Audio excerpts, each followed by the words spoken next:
Hi friends, ఇవాళ మనం body dysmorphic disorder గురించి చర్చించుకోబోతున్నాం. బాడీ డిస్మార్ఫిక్ డిసార్డర్ ఉన్న వాళ్ళు తమ అందం ప్లస్ అవయవ సౌష్ఠవం, బాడీ స్ట్రక్చర్ గురించి ఇతరులతో ఎక్కువ పోల్చుకుంటూ ఉంటున్నాడు. పదే పదే అద్దంలో చూసుకుంటూ ఉంటారు. కొద్దిగా వాళ్ళ లోపల ఏదో లోపం ఉన్నాయని బాధపడుతూ ఉంటున్నాడు. చిన్న చిన్న లోపాలను కూడా పెద్ద సమస్యలుగా ఊహించుకుంటూ ఉంటున్నాడు. చర్మం పైన కనిపించే చిన్న చిన్న స్కార్స్, బ్రింకల్స్, పింపుల్స్, గుంటలు, డార్క్ సర్కిల్స్ గురించి బాగా ఆలోచించుకుంటూ బాధపడుతూ ఉంటున్నాడు. ఫర్ ఎగ్జాంపుల్కి ఈ విషయం చెప్పిన కొందరు ఫోటోలు తీయడానికి కూడా ఇష్టపడుతూ ఉండరు. ఎవరైనా కానీ పొరపాటున ఫోటో తీసినా కానీ దాన్ని డిలీట్ చేసేదాకా వీళ్ళకు మనసున పట్టదు అన్నట్టు. ఈ సమస్య జనరల్గా 15 నుండి 30 సంవత్సరాల మధ్య వయసు గల వారి లోపల ఎక్కువ కనిపిస్తూ ఉంటుంది. మీరు ఎక్కువగా అబ్జర్వ్ చేస్తే కనుక సెలబ్రిటీస్, హీరోయిన్స్ ఏదో ఒక టైం లోపల వాళ్ళు ఈ విషయం చెప్తారు, మేము కూడా ఈ బాడీ డిస్మార్ఫిక్ డిజార్డర్ నుంచి బాధపడ్డాం మేము అని. రీసెంట్ ఎగ్జాంపుల్ ఒక 2 years బ్యాక్ ఏంటంటే, ఇలియానా తన ఒక మెంటల్ హెల్త్ అవేర్నెస్ ఒక ప్రోగ్రామ్ లోపల తను రివీల్ చేసింది. And she was also worried about her structure and all that stuff. ప్రతి ఒక్కరి శరీర స్ట్రక్చర్ కానీ, ప్రతి ఒక్క శరీర తత్వం కానీ ఒకే రకంగా ఉండదు. ఒక American psychologist William Herbert Sheldon తను 3 రకాల బాడీ టైప్స్ని, అంటే సొమాటో టైప్స్ని నిర్వచించిండు. అందులోపల ఫస్ట్ ఏంటిదంటే ఎక్టోమార్ఫ్స్ అంటారు అన్నట్టు. వీళ్ళు ఎక్టోమార్ఫ్స్ అనే బాడీ టైప్ ఉన్న వ్యక్తులు ఎట్లా ఉంటారు అంటే సన్నగా ఉంటారు, కాస్త పొడవుగా ఉంటారు, కానీ మీడియం హైట్ ఉన్నా కానీ బాగా సన్నగా ఉంటారు. వీళ్ళ లోపల బాడీ ఫ్యాట్ అనేది చాలా తక్కువ ఉంటుంది. ఎంత తిన్నా కానీ ఆ ఫ్యాట్ వాళ్ళ లోపల అక్యుములేట్ కానే కాదన్నట్టు. మీరు అబ్జర్వ్ చేయగలిగితే మ్యారథాన్ రన్నర్స్ ఉంటారు కదా, స్విమ్మర్స్ ఉంటారు కదా, బాస్కెట్బాల్ ప్లేయర్స్ ఉంటారు కదా, వీళ్ళు ఏం చేసినా కానీ వీళ్ళు వెయిట్ పుట్ ఆన్ చేయరన్నమాట. సైక్లింగ్ చేసే వాళ్ళు కానీ, ఇప్పుడు టెన్నిస్ ప్లేయర్ కానీ, టెన్నిస్ ఆడే వాళ్ళని చూడండి, వాళ్ళ ఫ్రేము పొడవుకుంటారు, 6.4 6.3 హైట్ ఉంటుంది, సన్నగా ఉంటారు, కానీ ఏంటంటే వాళ్ళ దగ్గర స్టామినా ఉంటుంది, స్ట్రెంగ్త్ ఉంటుంది. మ్యారథాన్ రన్నర్స్ చూడండి, సన్నగా ఉంటారు పిల్లల లెక్క, కానీ వాళ్ళు గంటల తరబడి రన్నింగ్ చేయగలుగుతారు అన్నట్టు. స్టామినా ఎక్కువ ఉంటుంది వాళ్ళ దగ్గర. సో వాళ్ళ పరంగా వాళ్ళ బాడీ కరెక్టే. రెండో రకం చూడండి, ఎండోమార్ఫ్స్. ఎండోమార్ఫ్స్ అంటే వీళ్ళ లోపల బాడీ ఫ్యాట్ ఎక్కువ ఉంటుంది, వీళ్ళు ఈజీగా బరువు పెరిగే కెపాసిటీ ఉంటుంది అన్నట్టు. అట్లనే మసిల్స్ కూడా పెరిగే అవకాశం కూడా ఉంటుంది వీళ్ళ దగ్గర. జనరల్గా మనం ఎగ్జాంపుల్ తోటి చూసుకోదలుచుకుంటే రగ్బీ ప్లేయర్స్ కానీ, వెయిట్ లిఫ్టర్స్ కానీ, ఈ షార్ట్ పుట్ త్రో చేసే అథ్లెట్స్ కానీ, మీరు చూడండి, వీళ్ళు కొద్దిగా బల్కీగా ఉంటారు, కొద్దిగా స్ట్రెంగ్త్ ఎక్కువ ఉంటుంది, మసిల్ గెయిన్ ఎక్కువ ఉంటుంది వీళ్ళ దగ్గర. సో వీళ్ళ స్ట్రక్చర్ వీళ్ళు ఆడే స్పోర్ట్కి సూట్ అయ్యే విధంగా ఉంటుంది. మన జనజీవన స్రవంతిలో కూడా మీరు అబ్జర్వ్ చేయొచ్చు ఈ ఎక్టోమార్ఫ్ కానీ, ఎండోమార్ఫ్ కానీ, మెసోమార్ఫ్ కానీ. మెసోమార్ఫ్ అనే వాళ్ళు ఎట్లా ఉంటారంటే వీళ్ళు అథ్లెటిక్ బాడీ ఉంటుంది అన్నట్టు. అంటే వీళ్ళు సాలిడ్ స్ట్రాంగ్ ఉండే వ్యక్తులు అన్నట్టు. వీళ్ళు మరీ ఓవర్ వెయిట్ కాదు, మరీ అండర్ వెయిట్ కాదు, ఎత్తుకు దగ్గ వెయిట్ ఉంటారు అన్నట్టు. పర్ఫెక్ట్ బాడీ బిఎంఐ బాపత్ అన్నట్టు. చూడండి, మార్షల్ ఆర్ట్స్ ప్రాక్టీషనర్స్ ఉంటారు కదా, మనం వాళ్ళని మెసోమార్ఫ్స్ కింద తీసుకోవచ్చు. బాక్సర్స్ చూడండి, వాళ్ళు మరీ బల్కీగా ఉండరు, లేకపోతే మరీ స్లిమ్గా ఉండరు, వాళ్ళు పర్ఫెక్ట్ మెయింటైన్ చేస్తూ ఉంటారు. క్లాసికల్ ఎగ్జాంపుల్ ఏంటిదంటే track and field category sports persons ఉంటారు కదా. సో వీళ్ళందరూ మనం ఈ మెసోమార్ఫ్ కేటగిరీ ఉన్న వాళ్ళు మాత్రమే మనం చూస్తూ ఉంటాం అన్నట్టు.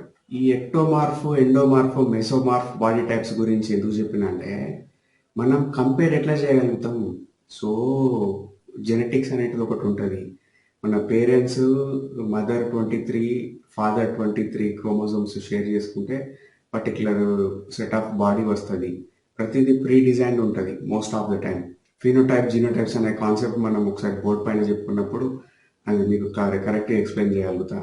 So it is all pre determined. So ఈ ఎక్టో, ఎండో, మెసోమార్ఫ్ కాన్సెప్ట్స్ ఎందుకు చెప్పిన అంటే, దట్టు ఒక స్పోర్ట్ని ఎగ్జాంపుల్గా తీసుకొని, అంటే మీరు ఈ స్పోర్ట్స్ని అబ్జర్వ్ చేయొచ్చు క్లియర్గా. వివిధ రకాల వ్యక్తులు వివిధ రకాల బాడీ స్ట్రక్చర్స్ కలిగి ఉన్నారు. సో మనం కంపేర్ చేసుకొని బాధపడాల్సిన అవసరం లేదు. ఈ బాడీ డిస్మార్ఫిక్ డిసార్డర్ ఒక పర్సన్ లైఫ్ని ఎట్లా ఇంపాక్ట్ చేస్తుందని మీకు ఒక ఎగ్జాంపుల్ ద్వారా ఎక్స్ప్లెయిన్ చేస్తాను చూడండి. ఒక 19-year-old అమ్మాయి ఎగ్జామ్ రాస్తుంది. ఆమె పదే పదే తన రిస్ట్ కేసు చూసుకుంటుంది అన్నట్టు. తనకు వాచ్ లేదు, లాంగ్ స్లీవ్స్ వేసుకుంది, ఇక్కడ దాకా ఉండే స్లీవ్స్, పదే పదే ఇట్లా అనుకొని చూసుకుంటూ ఎగ్జామ్ రాస్తుంది. ఒక 3 hours ఎగ్జామ్ లోపల దాదాపు ఒక ½ an hour పాటు ఆమె ఓన్లీ స్లీవ్స్ని ఇట్లా చూసుకోవడం చేస్తుంది అన్నట్టు. ఇట్లాంటి కార్యం చేస్తున్నప్పుడు ఆ ఎగ్జామినర్కి డౌట్ వచ్చి ఒకసారి చెక్ చేసింది అమ్మాయిని. ఏంటిది, ఏమన్నా హైడ్ చేస్తున్నావా స్లీవ్స్ లోపల, క్రాస్ ఎగ్జామినేషన్ చిన్నగా చేసినప్పుడు ఆ అమ్మాయి అక్కడనే ఆన్ ద స్పాట్ చేసింది. ఏడ్చేసింది ఎందుకంటే తనకు ఇక్కడ రిస్ట్ పొజిషన్ ఆ ప్లేస్ లోపల ల్యూకోడర్మా వైట్ ప్యాచ్ ఉందన్నట్టు. ఆ వైట్ ప్యాచ్ మా అంటే ఒక ఇంచ్ అండ్ హాఫ్ అంతే ఉంటుంది. కానీ ఆ అమ్మాయికి ఆ మెంటల్ స్టిగ్మా ఎంత ఉందంటే ఈ ల్యూకోడర్మా వైట్ ప్యాచ్ పెరిగి పెరిగి ఈ చెయ్యి అంతా ఇక్కడ దాకా వస్తుంది కావచ్చు. బహుశా తనతో ఎవరు ఫ్రెండ్షిప్ చేయరు కావచ్చు. తెలిసిన వాళ్ళు కొంచెం దూరం పెడతారు కావచ్చు. ఎగ్జామినేషన్ హాలు ఎక్కడో వేరే దగ్గర సెంటరు. కానీ వాళ్ళందరూ ఈ పిల్లకున్న ఈ రిస్ట్ వాచ్ ఇక్కడ ఈ ప్లేస్లో ఉన్న ఆ ప్యాచ్ గురించి నోటీస్ చేస్తారు కావచ్చు. తన మైండ్ ఎగ్జామ్ మీద పెట్టకుండా తను ఫోకస్ అంతా ఎక్కడ ఉంది ఆ అబ్సెసివ్ థాట్ ఈ ల్యూకోడర్మా ప్యాచ్ పైన పెట్టింది అన్నట్టు. సఫర్ అయిపోతుంటారు, అట్లా కుంగిపోతూ ఉంటారు. ఆ, ఇటువంటి వాళ్ళు మీరు అబ్జర్వ్ చేయొచ్చు ఎక్కడైనా కానీ సొసైటీలో కనిపిస్తూ ఉంటారు. ఈ సమస్య వల్ల ఆ వ్యక్తి జీవితంలో నలుగురితో కలివిడిగా ఉండలేడు. లక్ష్యాల పట్ల ఆసక్తి తగ్గిపోతుంది. ముఖ్యంగా సెల్ఫ్ ఎస్టీమ్ అనేది బాగా తగ్గిపోతుంది అన్నట్టు. సూసైడల్ థాట్స్ వచ్చే అవకాశాలు కూడా చాలా ఉంటాయి అన్నట్టు. వీళ్ళు తరచూ బ్యూటీ పార్లర్ల చుట్టూ తిరుగుతూ ఉంటారు. కాస్మెటిక్ సర్జన్స్ ఊకే ప్రతిసారి సంప్రదిస్తూ ఉంటారు అన్నట్టు. కాస్మెటిక్ సర్జరీలు చేసుకుంటూ ఉంటారు.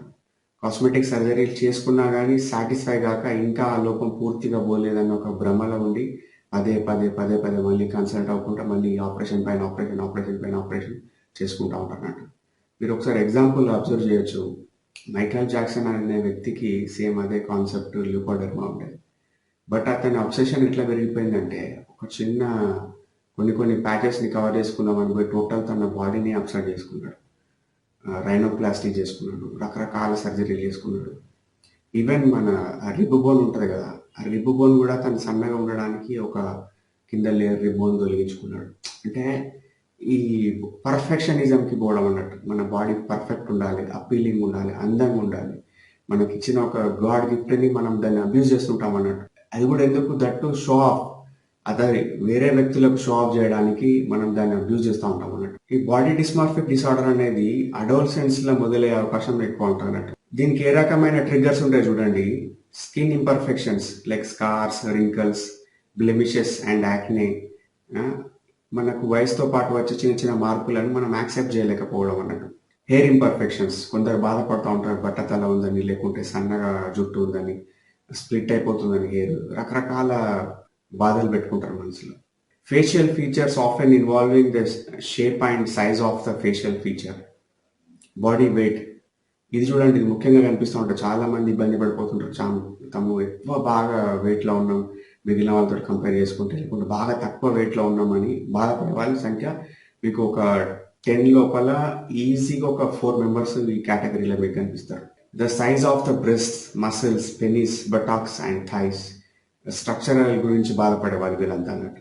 Presence of certain body odours, చూడండి ఒక హ్యూమన్ బీయింగ్ ఫంక్షనింగ్లో ఉన్నప్పుడు రకరకాల ఆర్డర్స్ అనేటివి అతని నుండి ఉత్పత్తి అవుతుంటుంది. అది ఒక నార్మల్ ఫినామినా. దాన్ని కూడా వీళ్ళు భూతత్వంలో పెట్టి తప్పుగా భావిస్తుంటారు. టీవీలు, సామాజిక మాధ్యమాలు, ప్రకటనలు, అందులో ఇచ్చే ప్రకటనలు తెలుసో తెలియకో వాళ్ళ ఇంట్లో క్లోజ్ సర్కిల్స్లో ఉండే కుటుంబ సభ్యులు చేసే కామెంట్స్, వాళ్ళు ఎవరినైతే బాగా ప్రేమిస్తారో ఇష్టపడతారో వాళ్ళు చేసే ఒక కామెంట్స్ అనేటివి ట్రిగ్గర్స్గా పనిచేస్తుంటాయి. ఫర్ ఎగ్జాంపుల్ మనం జనరల్గా వినేదంటే అరే కర్రోడా, అరే నల్లోడా, అరే బక్కోడా, ఓ వెంటకాన్ని, ఇవన్నీ మాట్లాడుతుంటారు. వాళ్ళు ప్రేమతోటి పిలిచినా లేకుంటే వాళ్ళు హక్కుగా పిలిచినా కానీ ఇటువంటి మాటలు వాళ్ళ మైండ్ లోపల ఒక గాఢమైన ముద్ర వేసుకపోతాయి. వాళ్ళ యొక్క సెల్ఫ్ ఎస్టీమ్ని రాను ఘోరంగా తగ్గించేస్తాయి అన్నట్టు. ఒక రకంగా బాడీ డిస్మార్ఫిక్ డిసార్డర్ రావడానికి కూడా పరోక్షంగా ఇటువంటి మాటలు కారణమవుతూ ఉంటాయి అన్నమాట. సిమ్టమ్స్ చూద్దాం చూడండి. Repetitive behaviour like being obsessed with checking one self in the mirror. వీళ్ళు ఎక్కువగా ఆ పర్టికులర్ పార్ట్ కానీ లేకపోతే ఆ పర్టికులర్ ఫీచర్ని కానీ పదే పదే చెక్ చేసుకుంటూ ఉంటారు అన్నట్టు. ఇంకా లోపం పెరిగిందా, తగ్గిందా. Touching the skin and trying to hide the perceived defect. ఇందాక మనం చెప్పిన ఈ 19-year-old అమ్మాయి యొక్క కేస్ స్టడీలో మీరు అబ్జర్వ్ చేయొచ్చు. యాక్చువల్గా అక్కడ ఒక చిన్న ప్యాచ్ ఉన్న మాట వాస్తవమే, కానీ అది ఎవరికి కనిపించదు. ఈమె చెప్తే కూడా ఎవరు గుర్తించిన అంత పొజిషన్లో ఉంటుంది, అంత చిన్న స్పాట్ అది. కానీ ఆమె ఏం చేసింది, తనే దాని గురించి ఎక్కువగా వరి అవ్వకుండా ఆ సమస్యని పెద్దగా చేసుకుంది అన్నట్టు. Suffering from lack of concentration. మీరు 24/7 ఎక్కువసేపు దీని గురించి ఆలోచిస్తున్నప్పుడు మీకు స్టడీస్ పైన కానీ, లక్ష్యాల పైన కానీ, వేరే ఇతర పనుల పైన కాన్సన్ట్రేషన్ ఎక్కడ ఉంటుంది? ఉండదు కదా, ఆబ్వియస్గా ఉంటుంది. unable to cope with the school, work, or relationship. ఆబ్వియస్గా when you are preoccupied with the thoughts, అబ్సెసివ్గా ఉన్నప్పుడు మీ వర్క్ పైన కానీ స్టడీస్ పైన కానీ మీరు కాన్సన్ట్రేట్ చేయలేరు. Asking for constant reassurances. చూడండి, ఎప్పుడన్నా కానీ ఎవరైనా లేడీస్ కానీ జెంట్స్ కానీ తయారైనప్పుడు, మేకప్ అయినప్పుడు ఎట్లా ఉంది, బాగుంది అని అడగడం అది సర్వసాధారణమైన విషయం. దాన్ని మనం ఈ సింటమ్ కింద తీసుకోవద్దు. కానీ ఒక వ్యక్తి ఒక గంటగా 30 సార్లు అడిగింది అనుకోండి, ఎట్లా ఉంది, బాగుందా బాగుందా బాగుందా, కాన్స్టాంట్ రీఅష్యూరెన్స్ కోసం, దెన్ మనం వన్ ఆఫ్ ద సిమ్టమ్గా దీన్ని తీసుకోవచ్చు అన్నట్టు. Always feeling self conscious, anxious when around the other people. ఎప్పుడైనా కానీ వీళ్ళ బాధ ఏంటిది, ఎప్పుడు కూడా చుట్టుపక్కల వారికి మేము అప్పీలింగ్గా కనిపించాలి, వాళ్ళ ముందట మేము అందంగా కనిపించాలి. ఈ సో కాల్డ్ పర్సీవ్డ్ ఇంపర్ఫెక్షన్ ఉన్నదో అది వాళ్ళకు కంటపడకుండా ఉండాలని వీళ్ళ మైండ్ ఎప్పుడు కోరుకుంటూ ఉంటారు అన్నట్టు. Repeatedly consulting medical professionals or specialist to improve their appearance. మనం తరచు మీడియాలో వినే ఒక పదం ఏంటంటే బోటాక్స్ ట్రీట్మెంట్, బోటాక్స్ ఇంజెక్షన్స్. ఈ బోటాక్స్ ఏంటంటే రింకల్స్ వచ్చినప్పుడు ఆ రింకల్స్ని అక్కడ ఆ పర్టికులర్ ప్లేస్లో మనం ఆ ఇంజెక్షన్ చేస్తే ఆ స్కిన్ అనేది స్ట్రెచ్ అయ్యే బదులు కుచించుకోబోతుంది, టైట్ అవుతుంది అన్నట్టు ఆ స్పాట్ లోపల. సో కొద్దిగా యంగర్గా కనిపించడానికి ఈ బొటాక్స్ ఇంజెక్షన్స్ ముఖ్యంగా సినిమా తారలు కానీ మోడల్స్ కానీ కొంత డబ్బు బాగున్న వాళ్ళు కానీ ఇవి చేసుకుంటూ ఉంటారు. కానీ విపరీతమైన సైడ్ ఎఫెక్ట్స్ ఉన్న వ్యవహారం ఇది. అయినా కానీ వాళ్ళు అంటే ఎప్పుడైనా కానీ మన మైండ్ సెట్ ఎట్లుంటుంది అంటే మనం ఇతరులను రంజింపజేయాలి, వాళ్ళ ముందు మనం అందంగా కనిపించాలని కోరుకుంటూ ఉంటాం. ఈ సమస్య ఉత్పన్నం కావడానికి వన్ ఆఫ్ ద రీజన్ ఏమై ఉండొచ్చు అంటే abnormalities in the brain structural లోపం చేయబట్టి కూడా మనం ఈ వ్యాధికి గురయ్యే అవకాశం ఉంది. రెండోది జెనెటికల్ రీజన్స్ తోటి కూడా రావచ్చు. For example, parents, mother and father కొద్దిగా మానసిక వ్యాధిగ్రస్తులు ఉన్నారు అనుకోండి, ఆ ఫ్యామిలీ హిస్టరీ లోపల, స్ట్రీమ్ లోపల మానసిక వ్యాధులు ఉన్న వాళ్ళు ఉన్నారు అనుకోండి, సో వీళ్ళకు వచ్చే అవకాశం ఉంటుంది. లేదా పేరెంట్స్ సబ్స్టాన్స్ అబ్యూజర్స్ అనుకోండి, వాళ్ళు ఒక హిస్టరీ ఉంది, వాళ్ళు చైల్డ్హుడ్ నుండి అడల్ట్హుడ్, మ్యారేజ్, కన్సీవ్ అయ్యేదాకా విపరీతమైన సబ్స్టాన్స్ అబ్యూస్ చేసింది అనుకోండి, ఆల్కహాల్ కావచ్చు లేకుంటే ఎనీ అదర్ డ్రగ్స్ కావచ్చు, చేసినప్పుడు వాళ్ళకు పుట్టే పిల్లల లోపల కూడా ఈ మానసిక సమస్యలు వచ్చే అవకాశం ఉంది. That to over a period of time ఈ బాడీ డిస్మార్ఫిక్ డిసార్డర్ వచ్చే అవకాశం ఉంది. పిల్లలు పెరుగుతున్న వాతావరణం, ఎన్విరాన్మెంట్ ఏదైతే ఉందో, ఇప్పుడు హైఫై సొసైటీ ఉందనుకోండి, లేకపోతే ఫాదర్ అండ్ మదర్ సెలబ్రిటీస్ అనుకోండి, ఎప్పుడు కూడా ఒక మీడియా వాళ్ళ పైన ఒక కనుబెట్టి ఉందనుకోండి, సో ఆబ్వియస్గా వాళ్ళు ఈ బాడీ డిస్మార్ఫిక్ డిసార్డర్కి గురే అవకాశం ఉంది.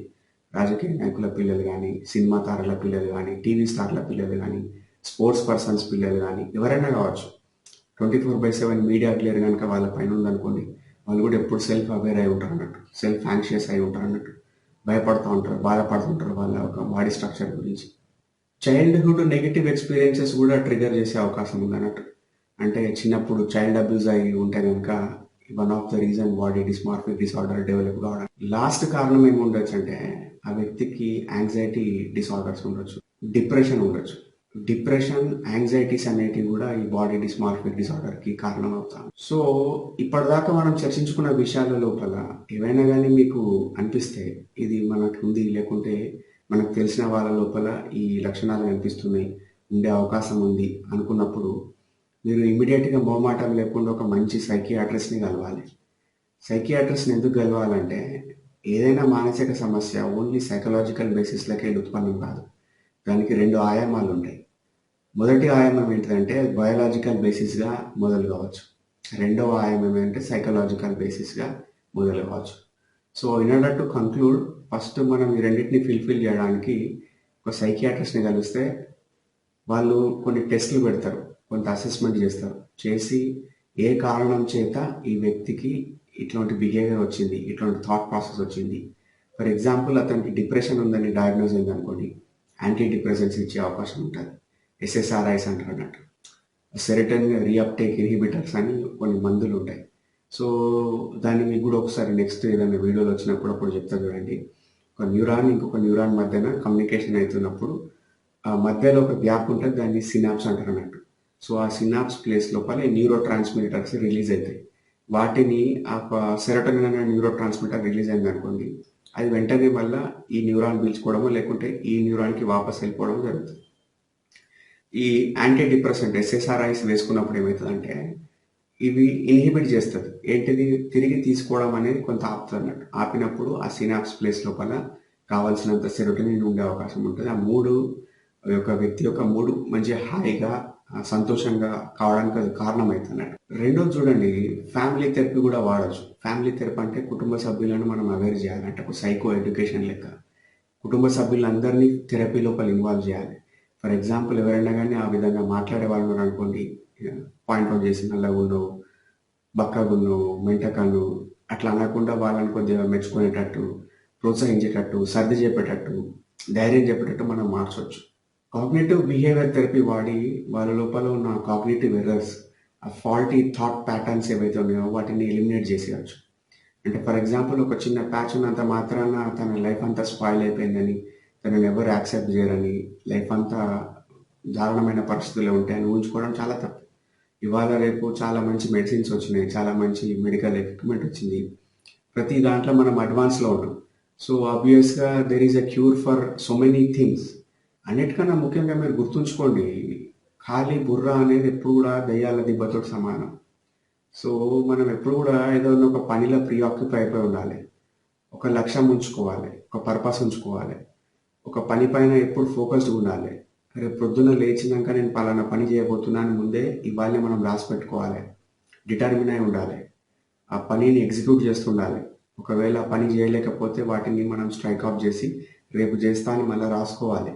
ఇవన్నీ చేస్తూ ఉండాలి. ఎందుకు అంటే మనం ఖాళీగా ఉన్నప్పుడు మనకు ఒక పర్టికులర్ గోల్ లేనప్పుడు ఇటువంటి చిన్న చిన్న విషయాలు, గోర్ ఇట్లా ఉన్నది, ఇక్కడ రింకులు ఉన్నది, ఇక్కడ స్కార్ ఉన్నది, లేకుంటే ఇంకేదో ఉన్నదని అవన్నీ గుర్తుకొస్తుంటాయి. పనిలో పడ్డప్పుడు ఇవన్నీ ఏమి గుర్తుకు రావండి.